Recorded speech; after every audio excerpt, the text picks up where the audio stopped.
Olá, sou Alexandre Cacher Moreira, engenheiro, professor, especialista em NR10, e para o vídeo de hoje eu trouxe o seguinte tema: NR03, análise de risco. Como utilizar a análise de risco existente na NR03? Sou obrigado a utilizar essa análise de risco? Quais as vantagens de se utilizar a análise de risco, existente na NR03? E vamos, claro, nas nossas conclusões a gente volta a essas perguntas, e ver se a gente consegue jogar mais luz,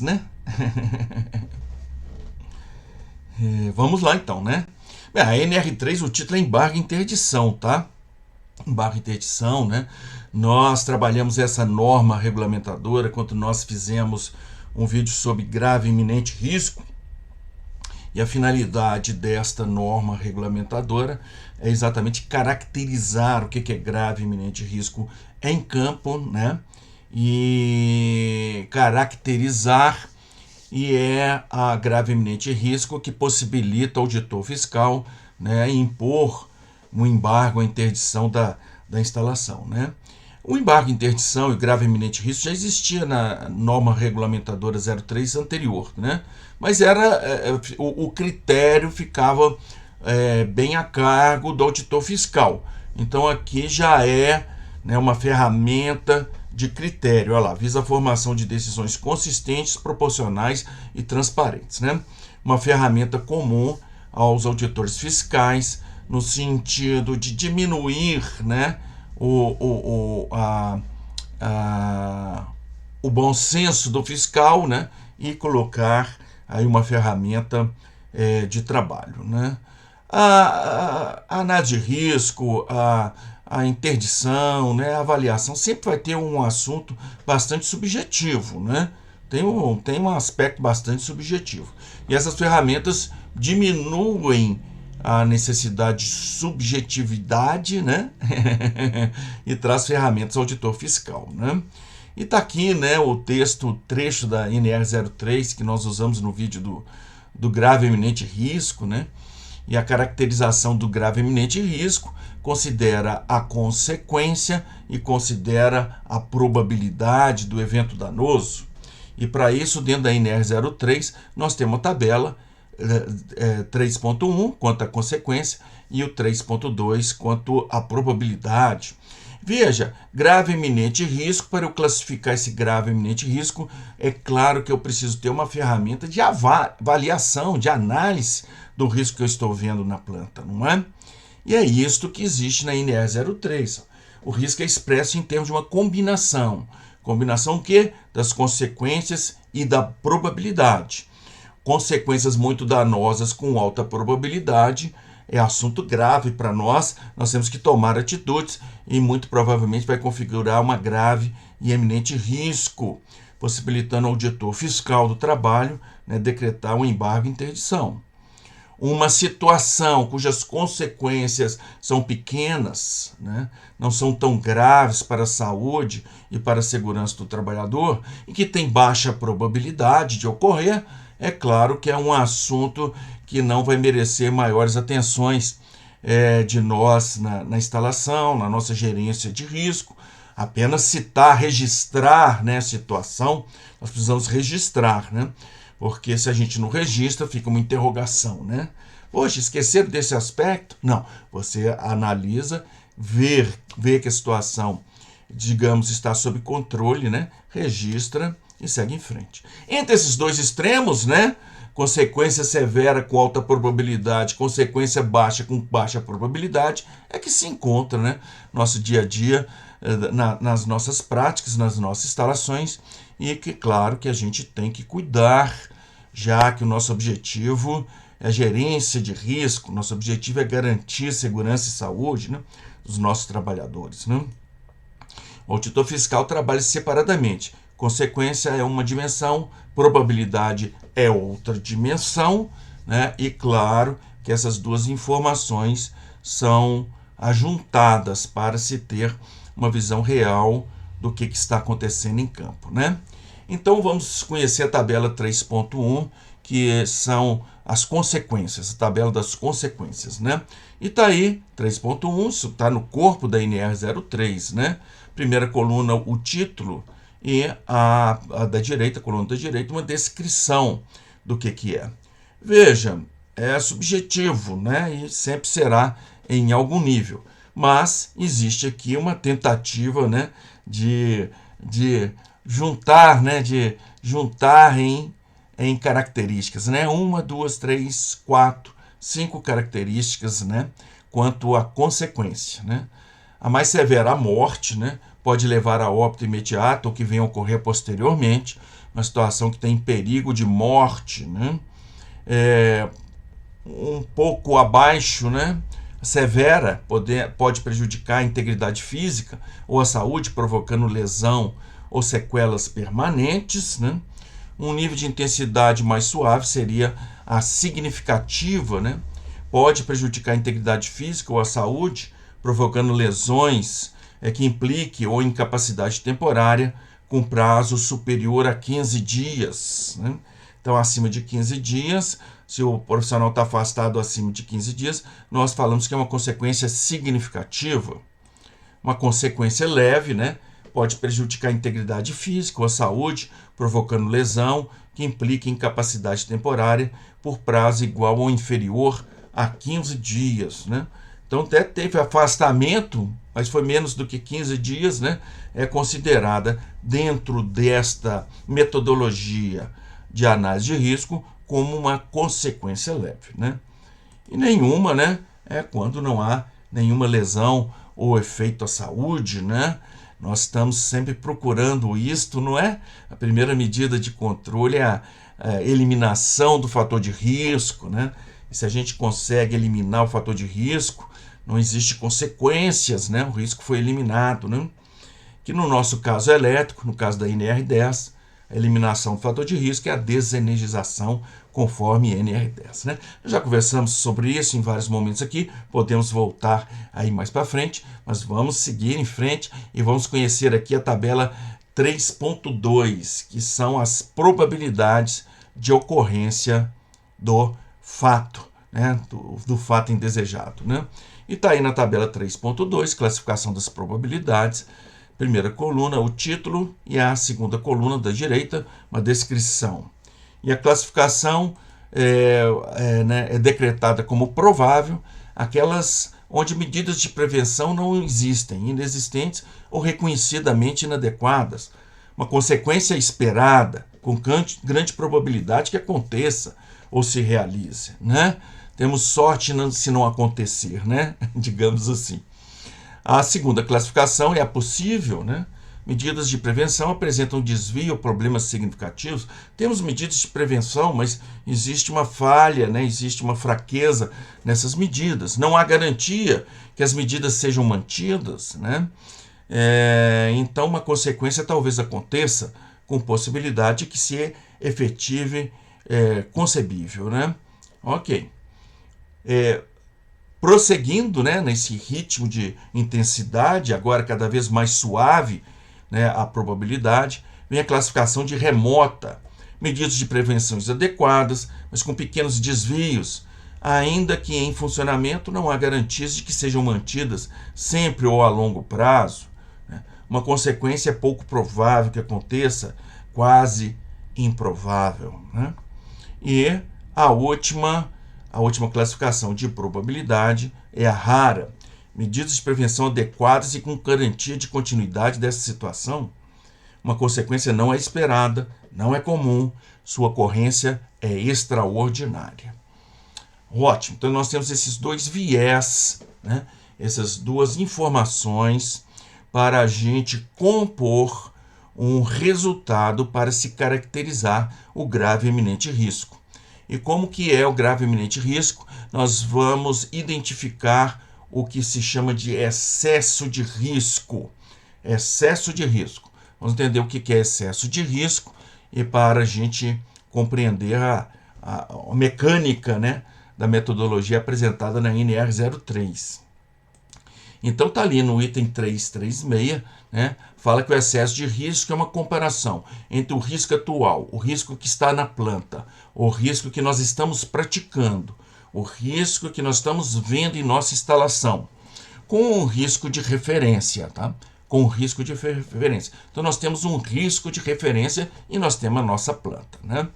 O excesso de risco é o quanto o nosso campo, é o quanto a nossa atualidade, é o quanto o que nós estamos fazendo em campo está distante, está fugindo, né, do que a gente tem como um risco de referência, né, um risco esperado, um risco de referência. Então, essa diferença de situação é que vai caracterizar o chamado excesso de risco, tá? A tabela 3.3 utilizada, é uma tabela que vai compor essas duas dimensões, né? Quais sejam elas, as consequências e a probabilidade, e vai resultar, né, no excesso de risco daquela situação. E a tabela 3.3 é para ser utilizada em caso de exposição individual. É um risco de um trabalhador ou dois trabalhadores, aí depende da sua consideração, mas você tem uma situação que coloca em risco poucos trabalhadores, tá? Individuais ou poucos trabalhadores, né? E a tabela seguinte, que é a 3.4, ela é para ser usada em casos de haver daquele perigo, daquele risco, né, afetar várias pessoas, né, caso de vítimas simultâneas. E utilizando a tabela 3.3 ou tabela 3.4, entrando as informações de campo, a situação atual, o que nós vamos observar em campo, e entrando as condições de referência ou risco de referência, essas tabelas vão nos informar o excesso de risco daquela situação que está sob análise. E os excessos de risco são classificados entre extremo, entre substancial, entre moderado, entre pequeno e entre nenhum, né? E evidentemente aí numa escala de maior intensidade para menor intensidade, como o próprio nome aí já nos leva a entender. Então, o excesso de risco sai das tabelas 3.3 ou 3.4, tá ok? Bem, a partir de quê? Das informações que a gente vai retirar em campo, que a gente vai observar em campo, né, que a gente vai inspecionar e vai identificar, e também de um risco de referência. Esse risco de referência, qual é? É exatamente aquelas situações de trabalho que estão previstas nas normas regulamentadoras, né? Então, ali nós temos a situação objetivo, né? É o risco de referência, o que está nas normas regulamentadoras, claro, a norma regulamentadora da situação aí sob análise, né? Ótimo, então nós vamos usar essa tabela 3.3, 3.4, nós vamos ter um risco classificado como extremo, substancial, moderado, pequeno ou nenhum, e, né, o auditor fiscal pode decretar embargo ou interdição, sempre que encontrar um risco extremo. Quer dizer, existe uma diferença extrema entre o que a norma regulamentadora está pedindo e o que nós estamos vendo em campo. Porque lembre que o excesso de risco é uma diferença, tá ok? Então, é um caso, é uma diferença extrema. E isso já configura grave e iminente risco. E o auditor fiscal, sim, pode fazer valer, né, a decretação de embargo e interdição. No caso de extremo, não, ele nem pode, ele tem de, né? Sempre. Porque o auditor fiscal é uma autoridade. A autoridade não faz o que quer, né? Não, né? Tem que fazer o que tem que ser feito, né? E como está na legislação que sempre vai ser decretado embargo e interdição, no caso de grave e iminente risco, no caso de extremo, né? Caso extremo, configura-se grave e iminente risco e embargo e interdição. E está falando que no 342, né, são passíveis de embargo, consideradas as circunstâncias, os excessos de risco substanciais. Extremo, sempre embargo. Substancial, talvez embargo, né? Quer dizer, tem uma consideração aí das circunstâncias, claro, a título, a carga do auditor fiscal, pelo que ele está vendo na instalação, pelo que ele está vendo na prática, ele pode decretar o grave e iminente risco e o consequente embargo ou interdição, ou pode passar orientações e e apesar de ser substancial, ele vê que é maior prejuízo, né? É maior prejuízo o embargo e interdição, e pode sim, né? Claro, né? Deixando para casas, né? Deixando para casas, né?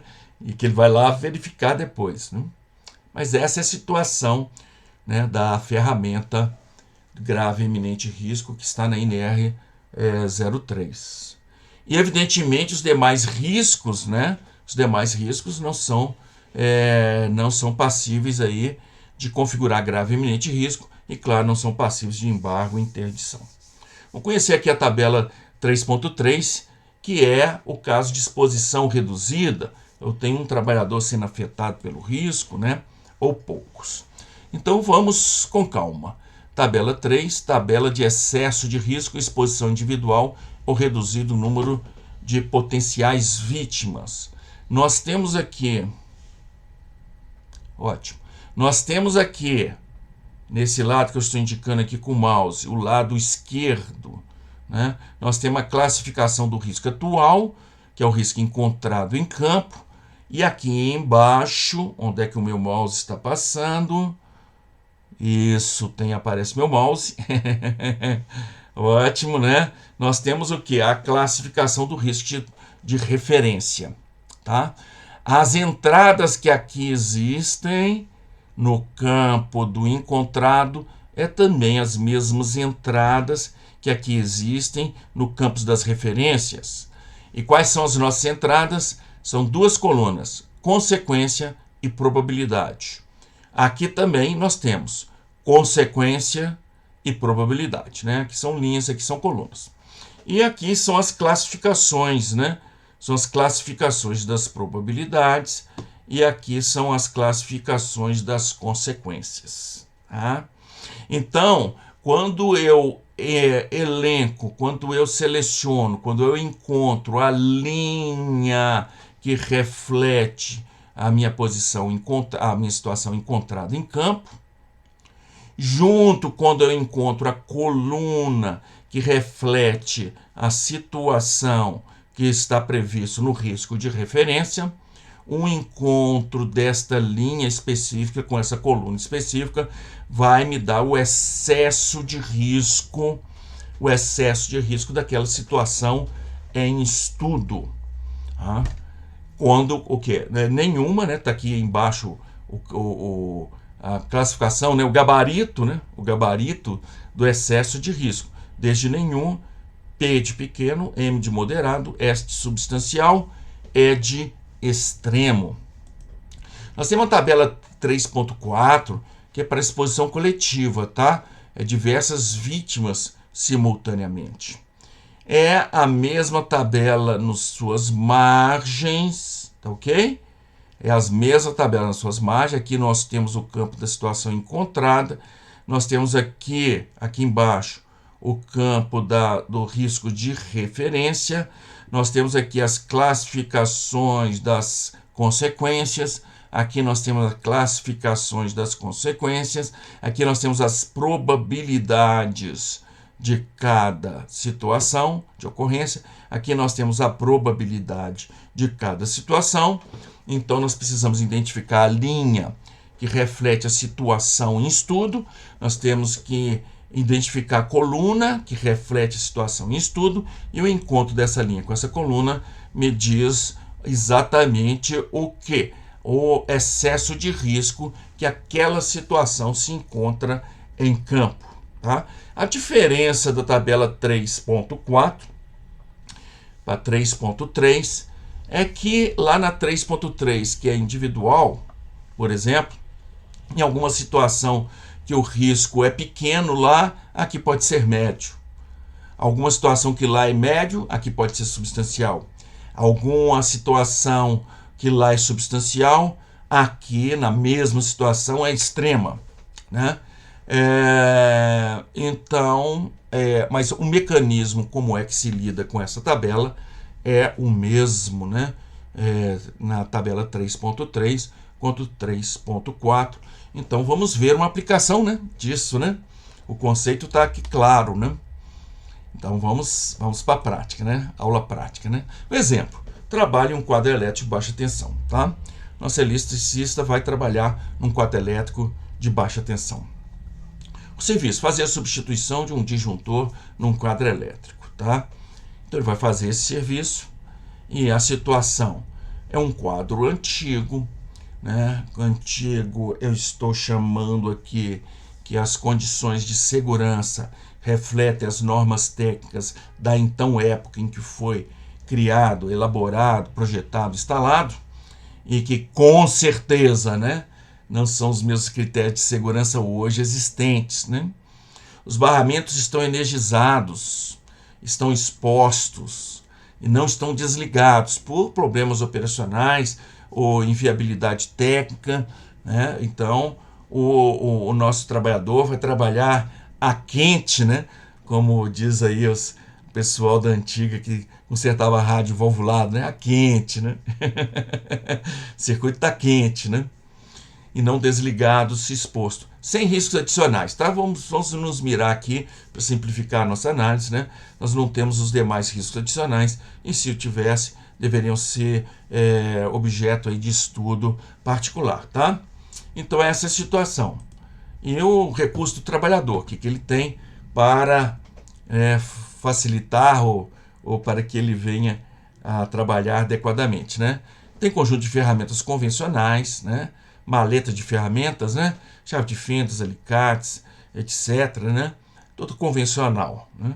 Diagramas elétricos, né? Treinamento do circuito, então ele conhece o circuito, conhece os diagramas elétricos, sabe o que ele vai fazer, né? Sabe aonde que ele tem que mexer, tá?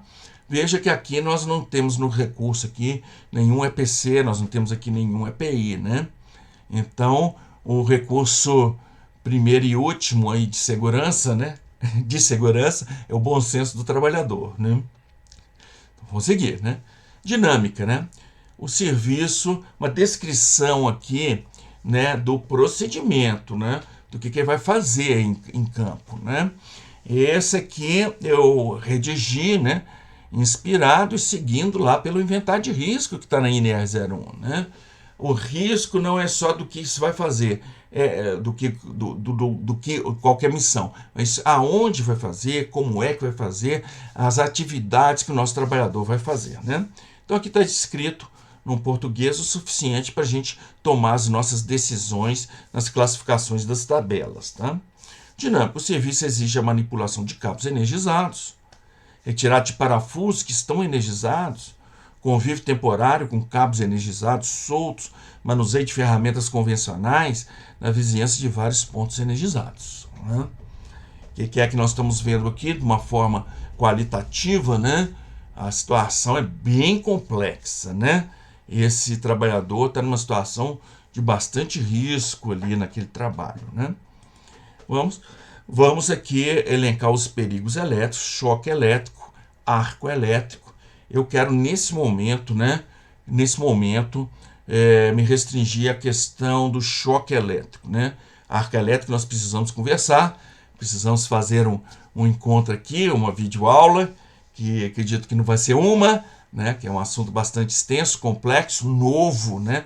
Na nossa ciência, e de muita atualidade, né? Muitas coisas novas surgindo. Mas vamos nos restringir aqui o perigo em estudo com choques elétricos, que é o nosso assunto para a gente conhecer a ferramenta, tá? Então vamos lá, análise, trabalho em quadro elétrico de baixa tensão, situação 1, vamos fazer a análise, né? Bem, a tabela que nós vamos usar é a tabela 3.3, é um trabalhador, então um trabalho individual na frente do quadro, né? O perigo é de choque elétrico.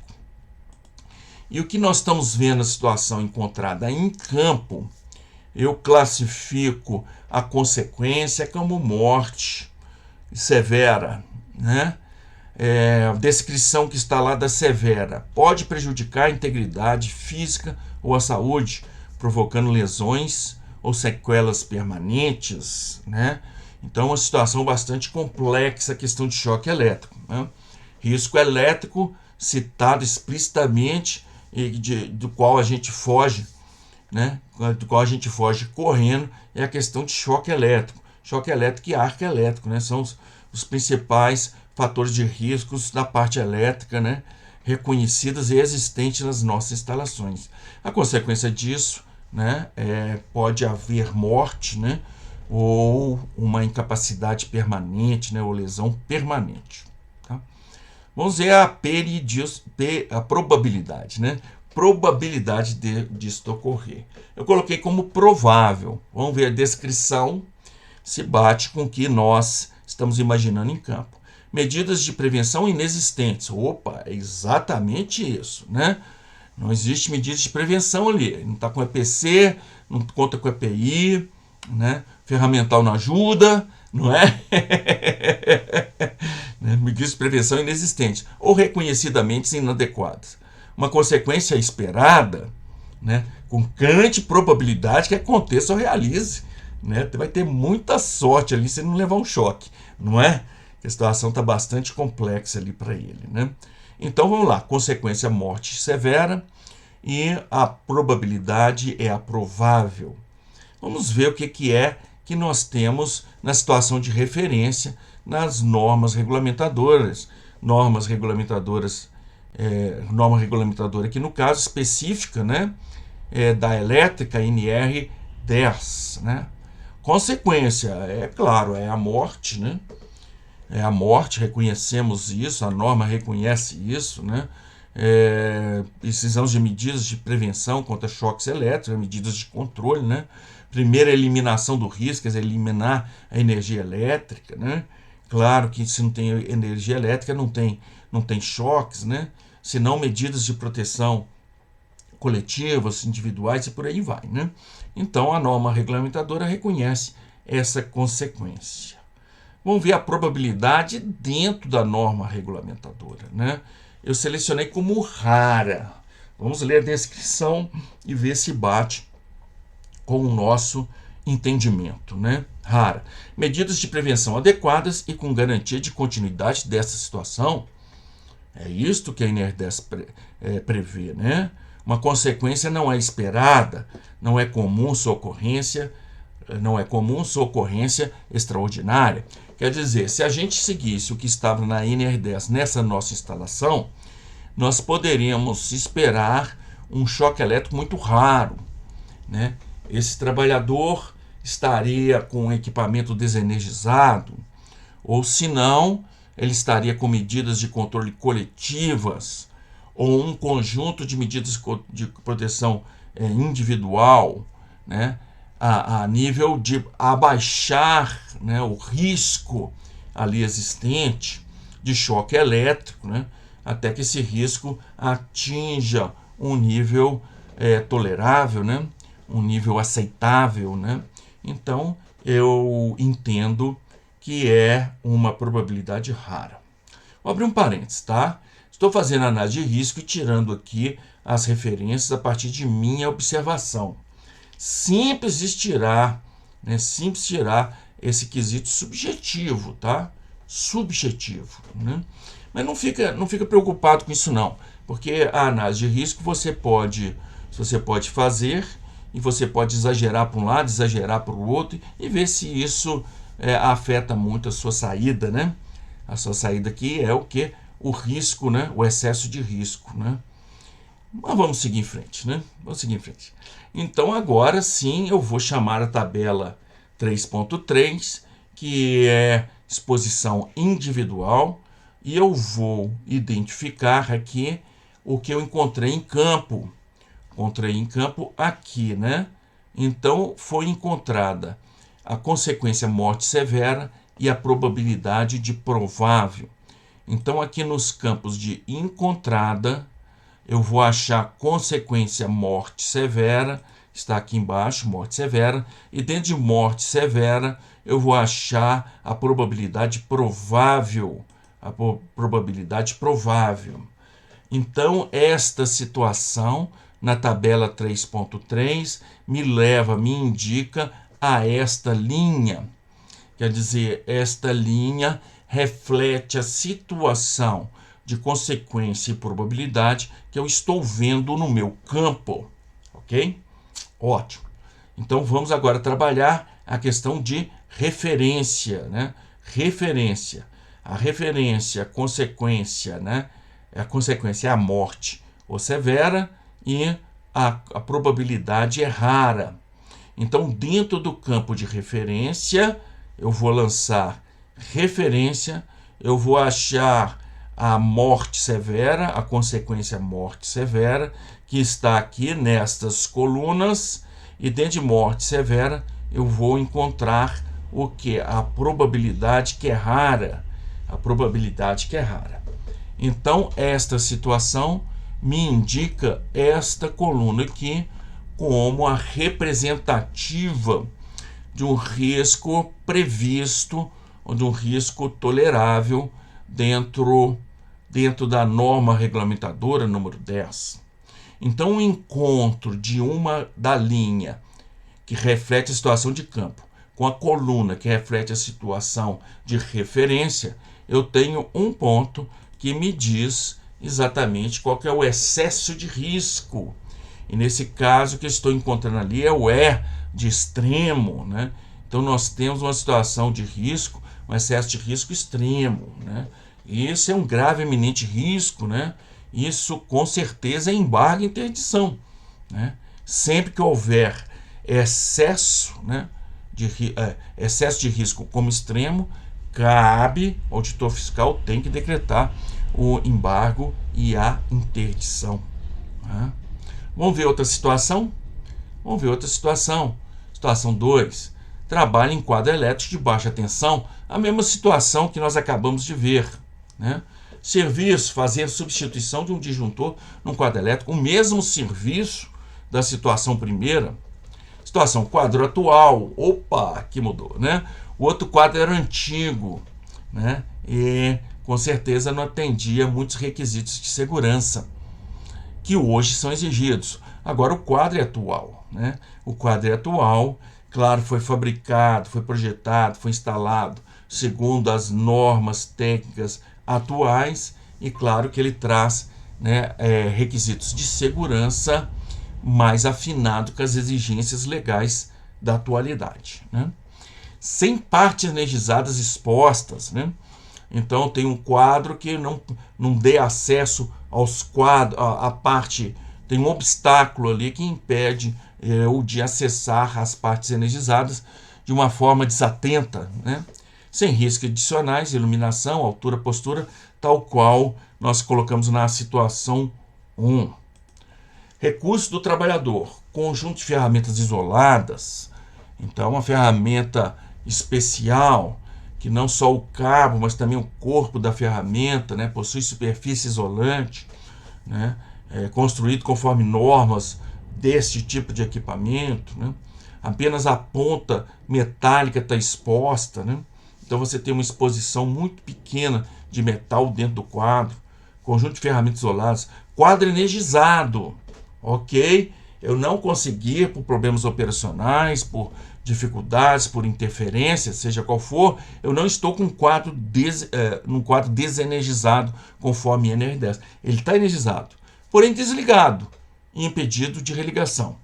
Então desliguei o alimentador, impedi lá a reenergização, mas eu não pude fazer o procedimento de desenergização por completo, né? Então fiz uma parte deste procedimento, né?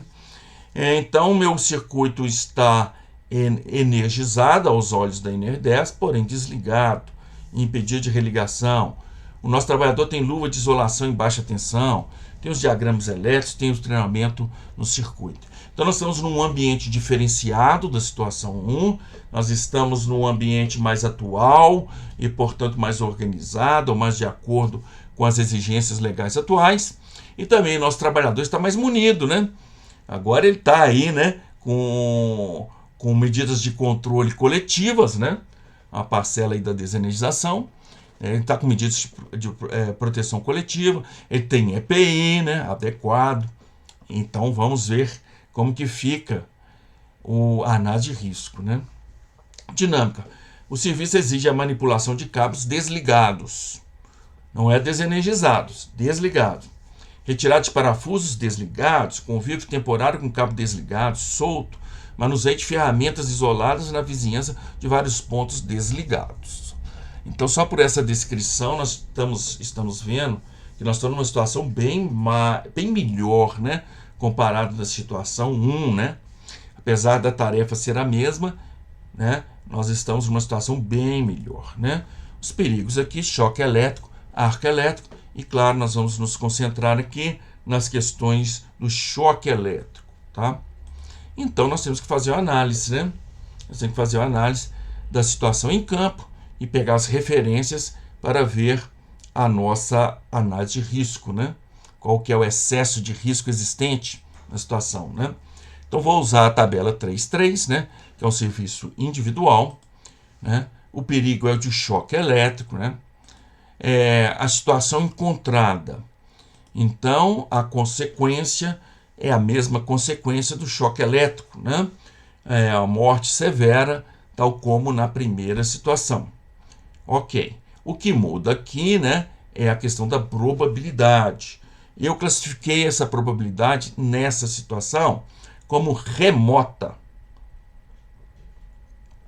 Vamos ver a descrição do que é remota, para a gente ver se está consistente, né?